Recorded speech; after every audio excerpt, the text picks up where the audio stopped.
এই গরমে 1 গ্লাস যদি ধোয়ার গন্ধযুক্ত মশলাদার ঘোল পাওয়া যায় তাহলে সোনায় সোহাগা। এর জন্য 1 কাপ দইয়ে বিট নুন, সাদা নুন, ভাজা মশলা, আদা বাটা, পুদিনা পাতা বাটা, কাঁচা লঙ্কা কুচোনো, ধনেপাতা কুচোনো দিয়ে ভালো করে দইটা ফেটিয়ে নিতে হবে, যেন কোনো গোটা ভাব না থাকে। 1 গ্লাস ঠান্ডা জল দিয়ে আবার সব মিশিয়ে নিতে হবে।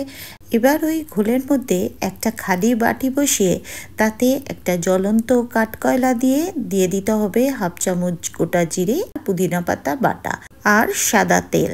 এরপর ধোয়া উঠলে সেটা 10 মিনিট মতো চাপা দিয়ে রেখে দিতে হবে, তাতে ওই ধোয়ার গন্ধটা ঘোলের মধ্যে চলে যাবে।